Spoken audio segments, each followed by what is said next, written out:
Hi, thank you for tuning in to the Logic of God podcast. I'm Cody. I'm Gina. And I'm Ben. If you're returning, thank you for coming back. And if you are a new guest, welcome.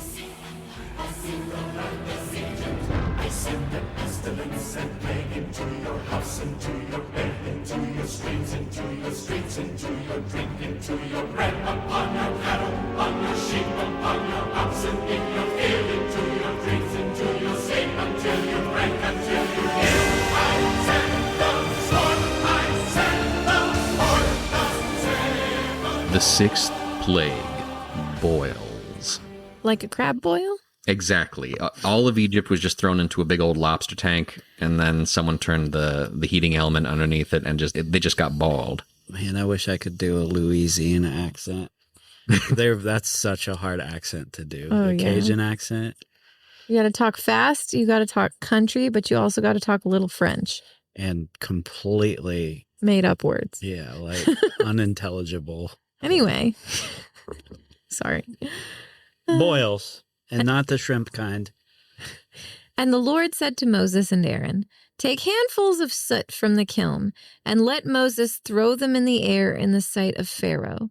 It shall become fine dust over all the land of Egypt, and become boils breaking out in sores on man and beast throughout all the land of Egypt."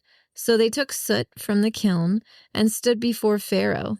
And Moses threw it in the air, and it became boils, breaking out in sores on man and beast.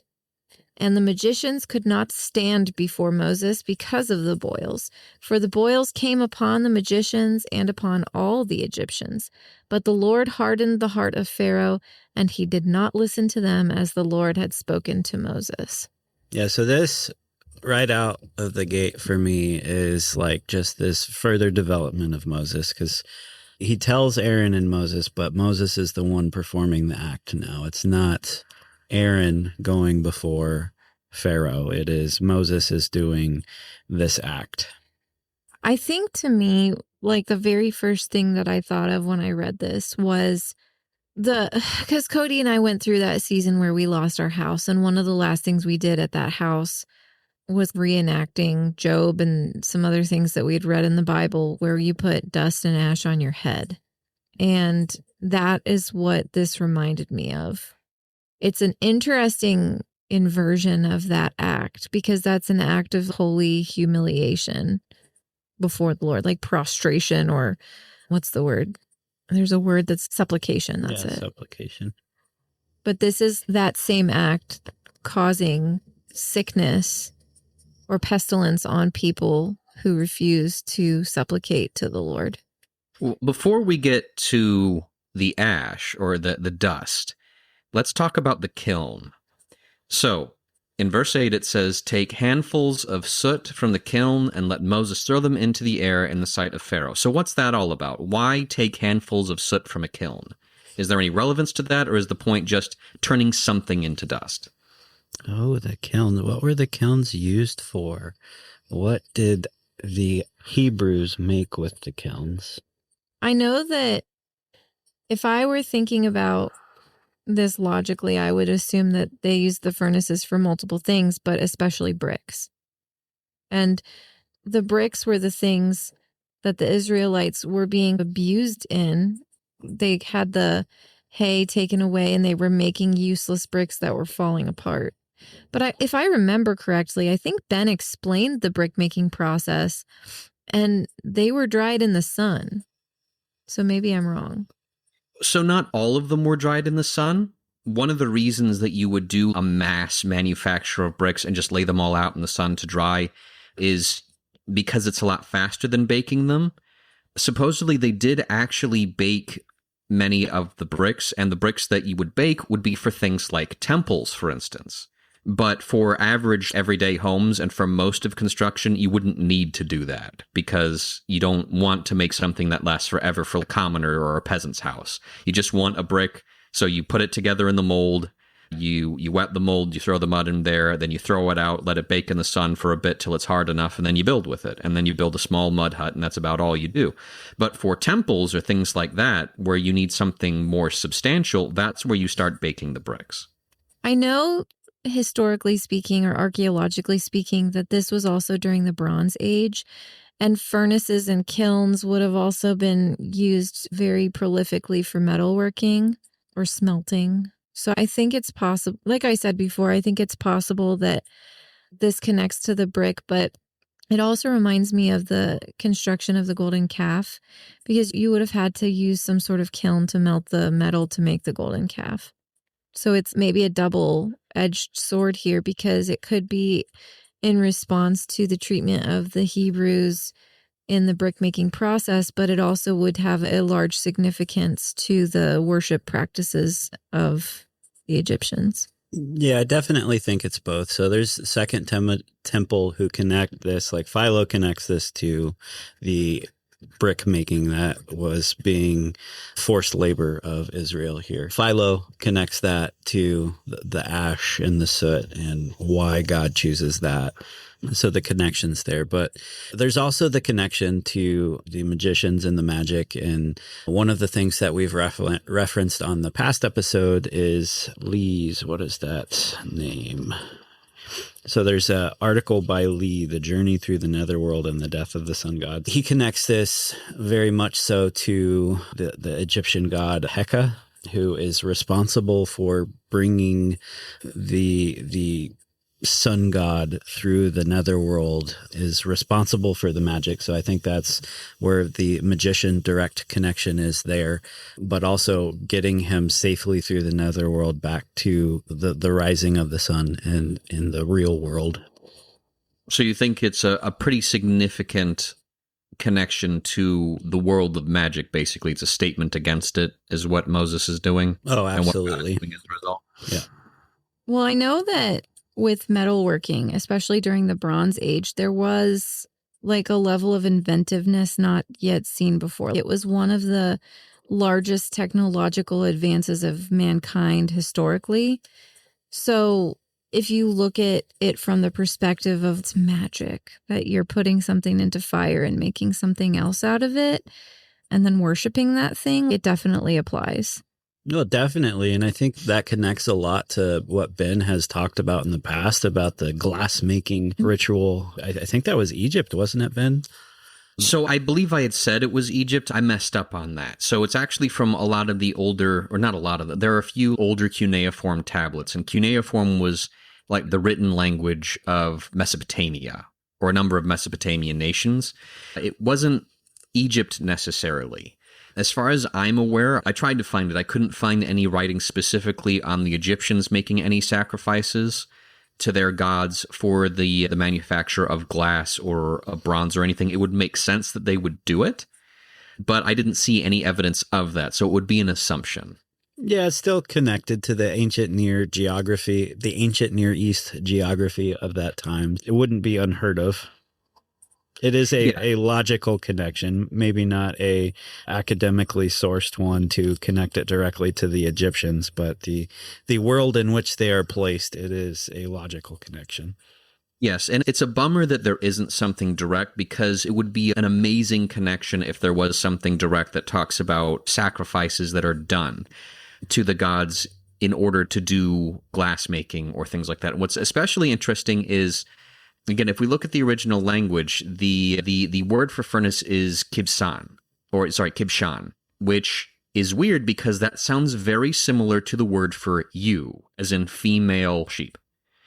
So linguistically, you can see how potentially the two words are connected, but I looked to see if there was something there. I couldn't find much of anything. It's an interesting linguistic connection that the two words sound very similar, and so there maybe was some kind of word connection at some point, but supposedly they don't have the same root word. So again, that's another thing that's just, it would be interesting, because you could see how if there are sacrifices being done to make glass or to make metal, then the thing that they're sacrificed, and in Mesopotamia it was goats and lambs and stuff that was sacrificed, you could see how there would be a development of the word for you to be EWE, to be furnace.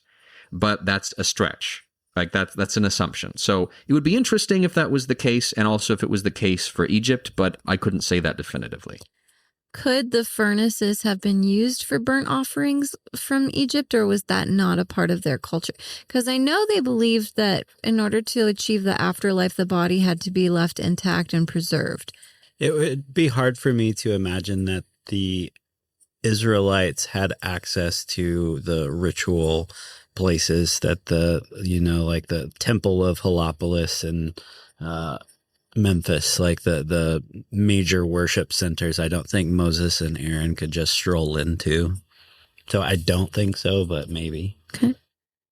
Does anybody else see the connection between Plague 3 and Plague 6, where in Plague 3 you have the dust of the land becomes the gnats, and then in Plague 6 you have the dust of the land, but in a different way becoming the plague?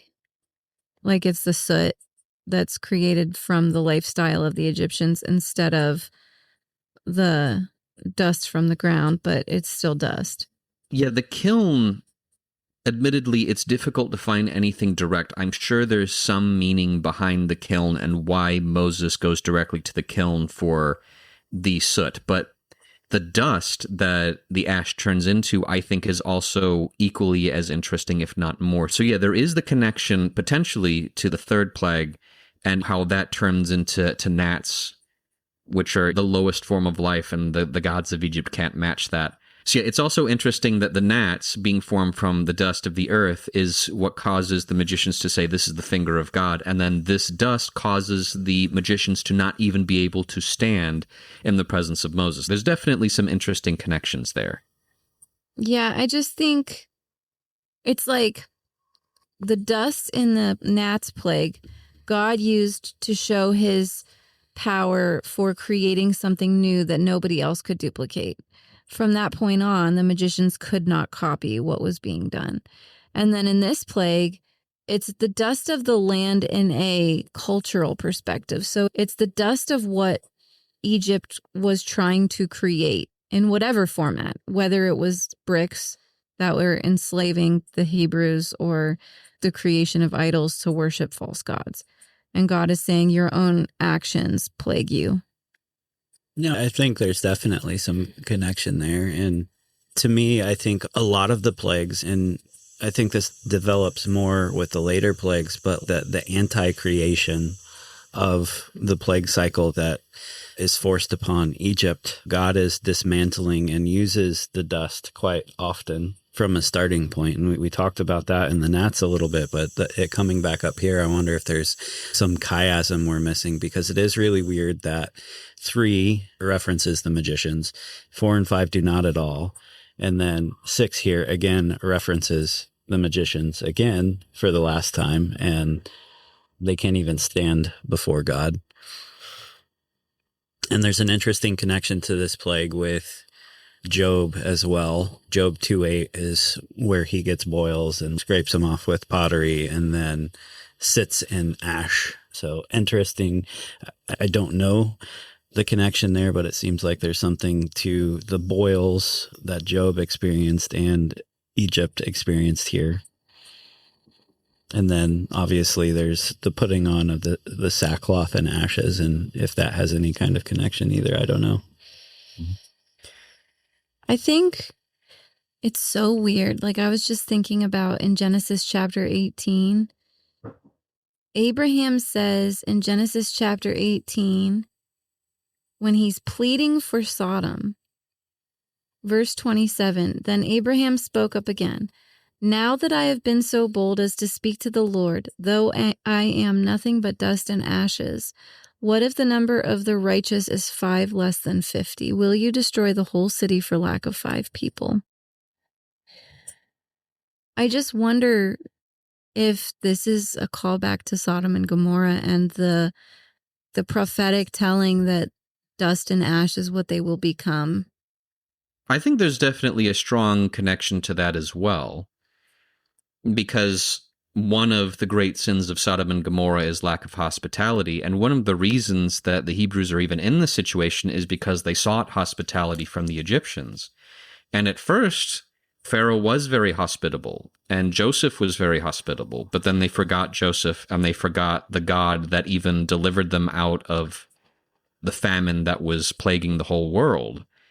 And so because they forgot, they stopped being hospitable and they committed the ultimate act of unhospitality, which is to kill the children of the people who are with them, that are under their care. So I think there are definitely a lot of things God is saying. There do definitely seem to be statements against the gods of Egypt, but I think there are also statements against Pharaoh and the people of Egypt who have gone along with it and have in turn been unhospitable. And we'll see toward the end of the story that there's actually a much greater move towards hospitality, ironically, as the Hebrews leave. And there seems to be a bit of redemption for the people, if not for Pharaoh. So that at least is nice to see. But yeah, I think this could also be a call back to Sodom and Gomorrah. And this is clear judgment language that's used throughout Scripture, that the boils is something that's used consistently by God as judgment. And Moses even calls this out, that the boils of Egypt will be given to you if you don't obey the commandments of the Lord. Paraphrasing Scripture a little bit there, but that's Deuteronomy 28. Towards the end, I could look up the exact verse that's in the outline. But did you say Deuteronomy? Yeah, Deuteronomy 28:27. 28:27, yeah. So that one is Moses specifically saying if Israel is disobedient and doesn't follow the commandments of the Lord, that they will be struck down with boils like Egypt. The boils of Egypt will fall upon them, and they will be unhealable boils from head to toe. So that's clearly used. Then in Revelation 16, the boils also infect the individuals with the mark of the beast. Clearly one of God's go-to judgment methods. And I think just a biblical theology arc of judgment language being used here. When that kind of brings an all new perspective to the times where Jesus heals the leper. Because the idea there would be that there's some kind of judgment on the leper. And in some sense, that was kind of the attitude. Even if there was a skin disease that had nothing to do with the person, it was just purely incidental, a leper had to be completely ostracized from society. They had to tell everyone they were unclean. They had to live separately from everyone. And so if you also compile on top of that the concept of judgment from God, that people who received certain types of leprosy, of horrendous boils and stuff, that was God's judgment. Jesus forgiving, Jesus healing the boils from these men is almost, in a sense, him saying what he's going to do. He's going to forgive the sins of mankind. He's going to take the afflictions from these people and basically completely remove it. That, I think, is an interesting, I don't know if it's reading too much into it, but it's an interesting idea. No, I think that's the connection we made in the burning bush language of the water to wine, the healing of the leprosy underneath the cloak and out of the cloak, and connecting that to Jesus's ministry, and even further connecting that to Job as well, of all his friends thought he was being judged for acting out against God in some grievous hidden sin, but Jesus is coming back on the scene and forgiving the sin. So it was very much Jewish thought. If bad things happen to you, you were not in good standing with God. That's how there's an academic term for it that eludes me right now. But the idea that if bad things are happening to you, it's because you're not in good with God. And that wasn't foreign from Jewish thought either, that bad things are happening to Israel, then you're not in good standing with God. But then Jesus comes on the scene, and lepers are seen that way of, you've done something wrong, but Jesus is like, I'm the one who can forgive sins with the healing of leprosy. I just think with the idea of healing here, we're not told if the boils are taken away. Like with the frogs, we knew that God removed the frogs. We knew that plague was done. This one is very ambiguous. And I just wonder, and I know there's no good source to say, did the Egyptians carry on through the remainder of the plagues with these boils? I would say it's possible that they carried on with them, because it doesn't specifically talk about removal, and other ones do. From what I've seen, it's pretty common for commentators and historians to look at the plagues and say 5 onward is definitely a shift, where up until this point, everything got undone or was livable. And sure, there may have been a ton of frogs that died, but they got cleaned up pretty quickly. Or sure, there were a bunch of fish who died in the river, but they got swept away. The livestock dying, that's not something you can easily recover from. And then the boils, you're right, it's not said that they get healed from them, that God miraculously takes them away. It seems like from 5 onward, God is stepping up and saying, you were given your chance. I've treated things fairly lightly. I've been letting you know who I am. But now things are serious. And if you don't turn from your ways, things are going to get worse.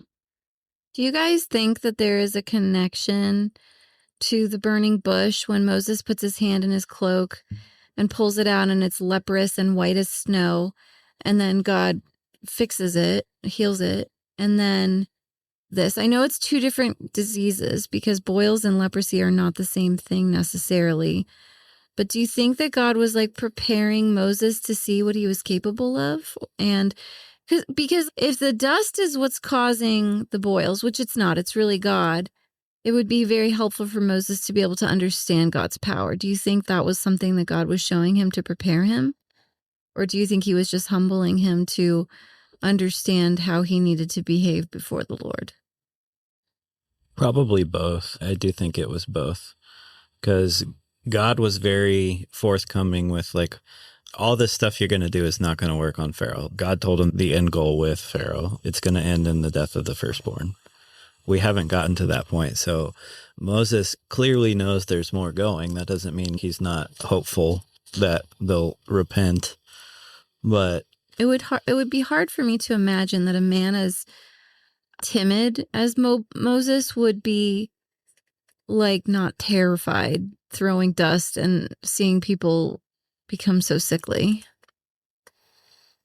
I don't know that it was meant to prepare him for seeing the scene of so many people being infected, but I think it was God revealing both to him and to the Israelites, because I believe that was also one of the signs that he was told to show to the Israelites, is that they knew God could heal them.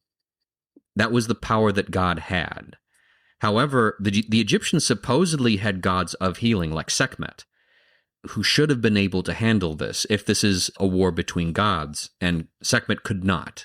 Because obviously either they were healed or they weren't. If they were healed, the magicians didn't do it because, as was shown, they couldn't even stand in Moses' presence. But if they were healed, it was because God did it, and he showed Moses he already could. Now, it doesn't say that he did in the story, so I'm going to assume he doesn't. But we are shown when Moses is afflicted by leprosy.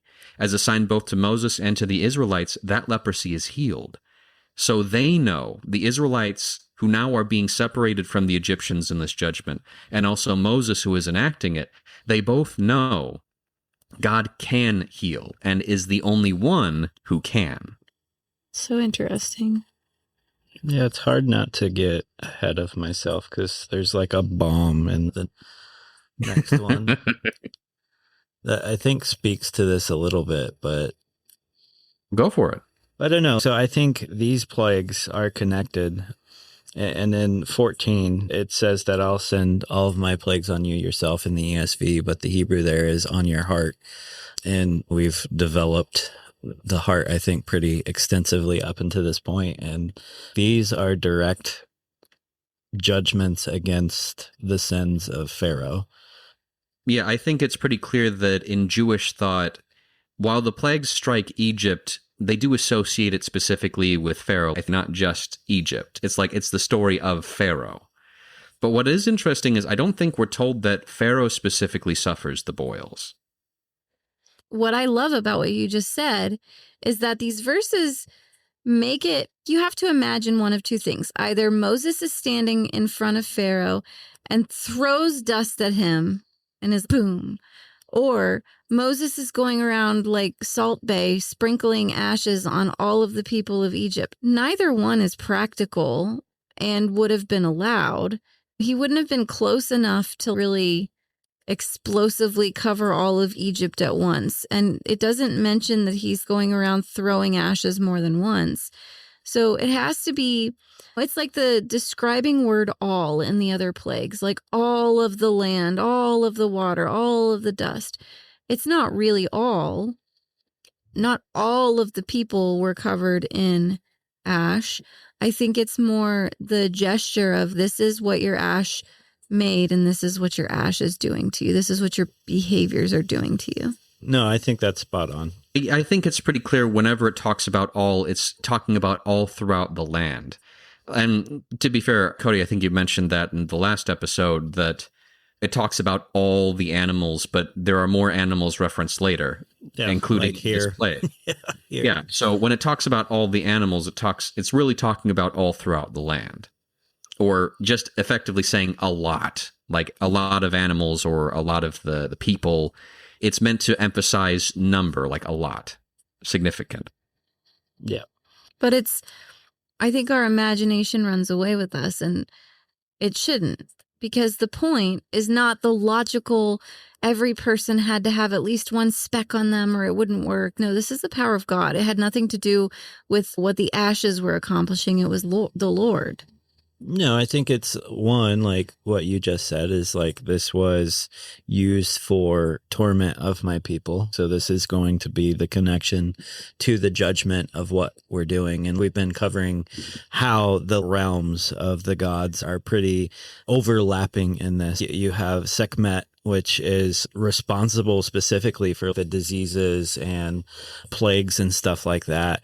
And then you have Heka, who's responsible for the magic and the magicians and the one that they derive their power from. And then you have Isis here also involved with the preservation of life and consistency in that. You have the gods being judged on the spiritual side.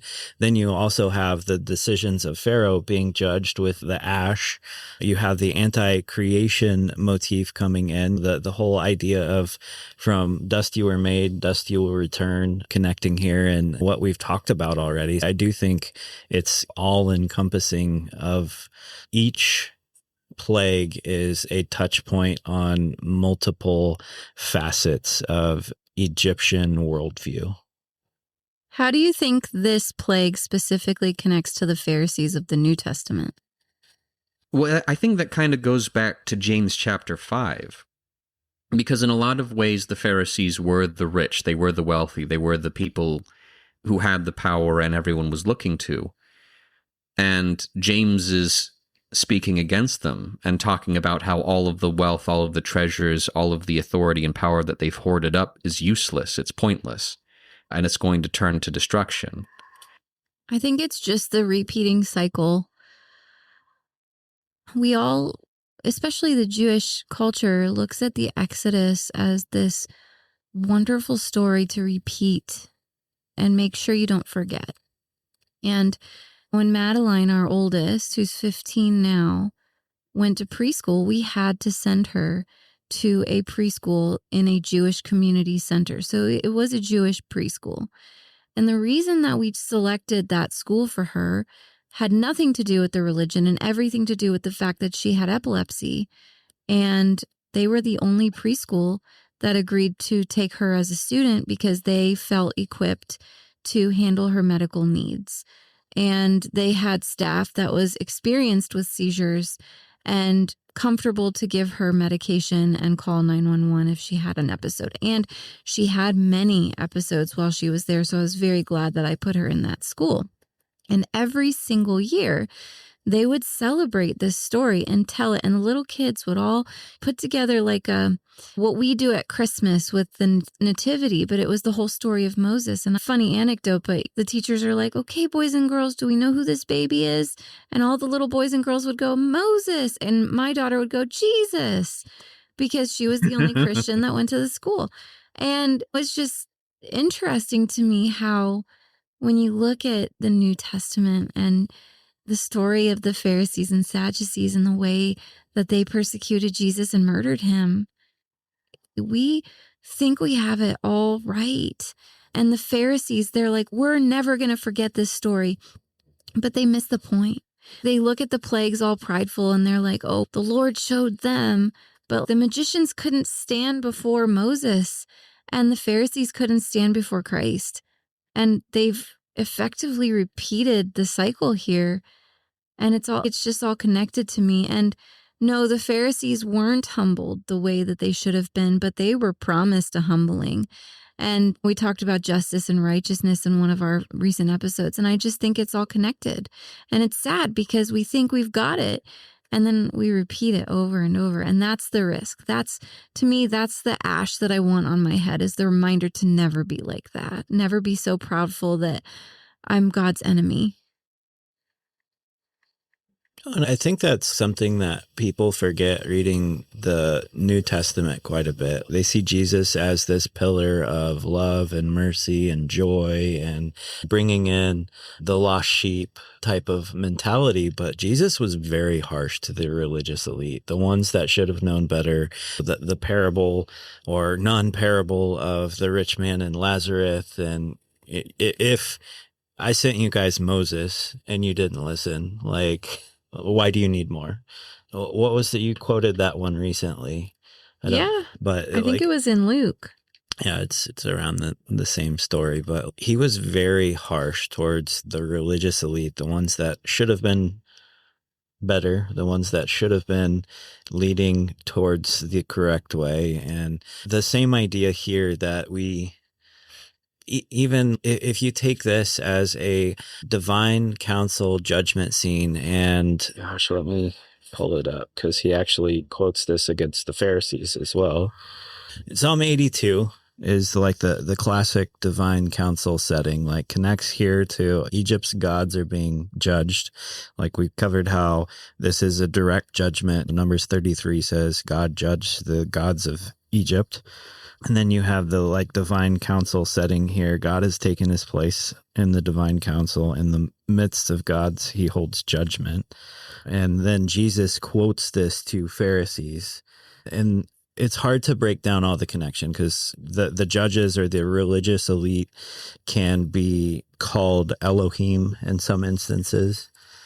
And it's just all interconnected here with God bringing judgment on the Pharisees in that exact moment in John 10:34 as well. I don't know. I see what you mean. Not very prettily packaged, but I know I sprung that on you. It's very connected. I think you're right in your train of thought. It was a last minute addition to my list of questions. It was not premeditated. I just, as we were discussing, it popped into my heart. Yeah, so we've talked a lot about humility. And for obvious reasons, the gods of Egypt should have had humility. They should have been able to humble themselves before God because they know who God is. It is at this stage, Pharaoh and the sorcerers should be able to humble themselves. The sorcerers can't even stand. It almost creates an image of them huddling, shriveling up, like falling over, almost prostrating themselves, forced to by their sickness. You mean every because knee they will can't bow? even stand. Sorry. Every tongue confess. No, you're right. Every tongue confess, every knee shall bow. At this point, because of God's power and his wrath, Pharaoh and the sorcerers, the chief priests, effectively, of Egypt, are forced to bow. Not because of humility, but because of reality. And we see in the New Testament, very much that kind of thing happens too. Except we don't see a bowing physically or anything else. They're constantly fighting. They should know. They refuse to bow to Jesus. Jesus does things on the Sabbath. He heals on the Sabbath, and what do? They say, "Oh, he can't be healing on the Sabbath. He does a literal miracle on the Sabbath, and he can't be doing that. That's stupid." And then Jesus has to give them a Jesus spanking. He's like, "No, I'm Lord of the Sabbath. I can do whatever I want. I can forgive sins. I can do anything." And then they actively plot to kill him. And then what does he do? He rises again. And then what did the chief priests and Pharisees do? They're like, "We got to lie about this. We can't let people know. This will be a serious problem for us." It's like a constant fight against the one that they know has the authority, has the power. But they don't humble themselves. It's like we see a lot of people do terrible things throughout the Bible, but God forgives them because of their humility. But we see that God does not forgive Pharaoh, and he doesn't forgive the sorcerers, and he doesn't forgive the chief priests and Pharisees, and they're labeled as hypocrites, even in things like the Didache. because they don't act in humility. They don't bow before God. And that's sad. It's rough to see something like that. But that's what we should actively be seeking to do the opposite of. We should be seeking to humble ourselves before the Lord and not try to stand before him as he pours out wrath. Or rather than that, take the 1,001 signs that we get before then as the clue that we shouldn't be taking the positions we are. We shouldn't be standing proudly before him. And I don't know that we always do. I think usually we don't. There's this idea of age of accountability in Christian faith. And there's this question that we've been asked many times and we've asked ourselves, but it's like, what is the point where you know better and you reject it and you're not saved because of it? And can little kids and babies and people who die before they hear the gospel go to heaven before they knew or understood who God really is? And we had a conversation about Moses' spiritual maturity versus Pharaoh's spiritual maturity.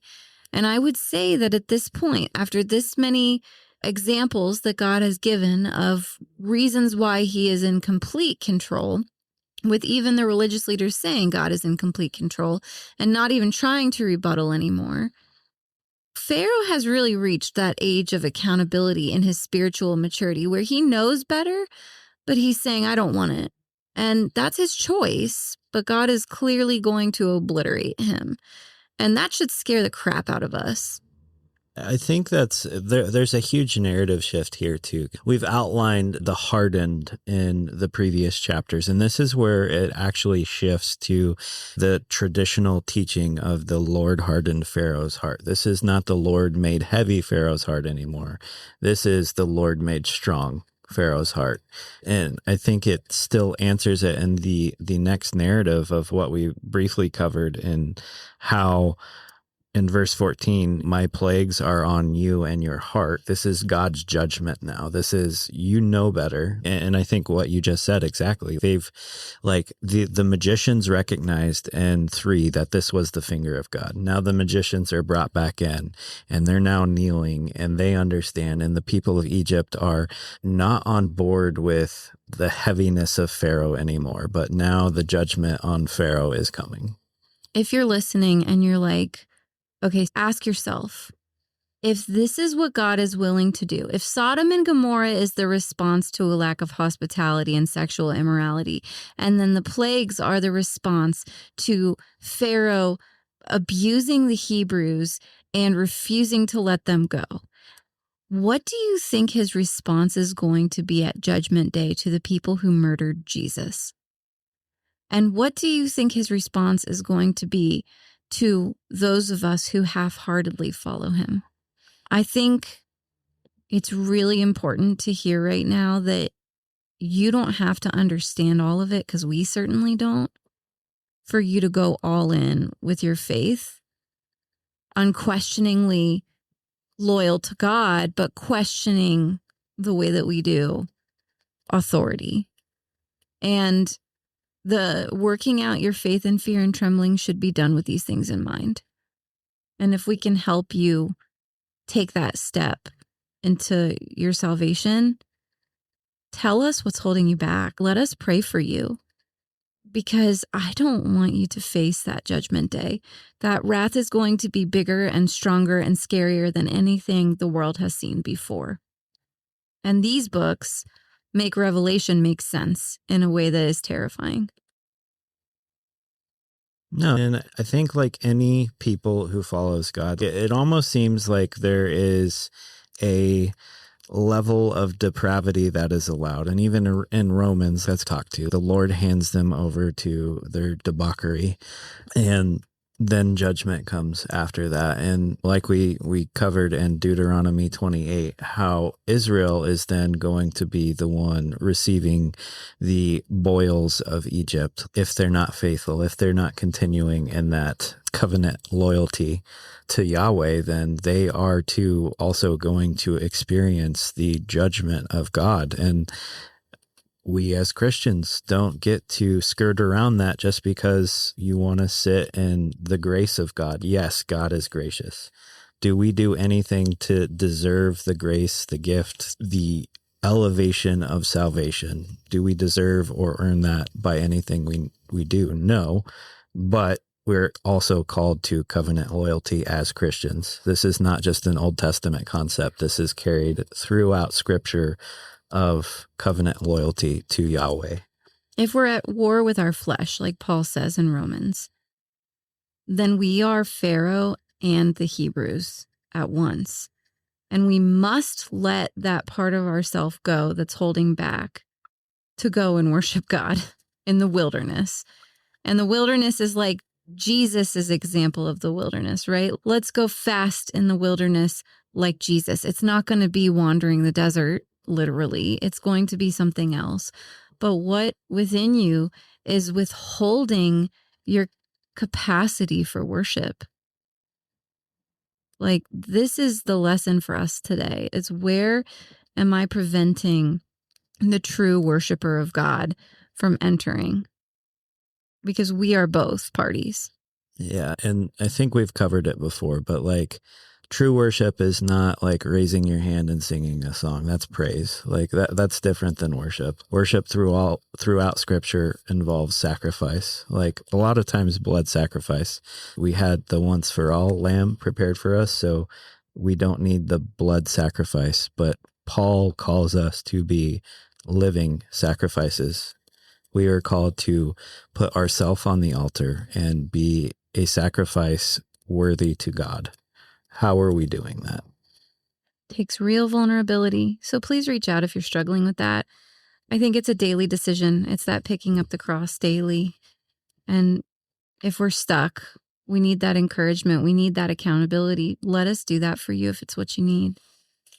You don't have to have it all figured out. Pharaoh certainly didn't. Moses certainly didn't. David didn't. None of the great stories of the Bible had these expert geniuses who knew it all and could solve all the problems and MacGyver their way.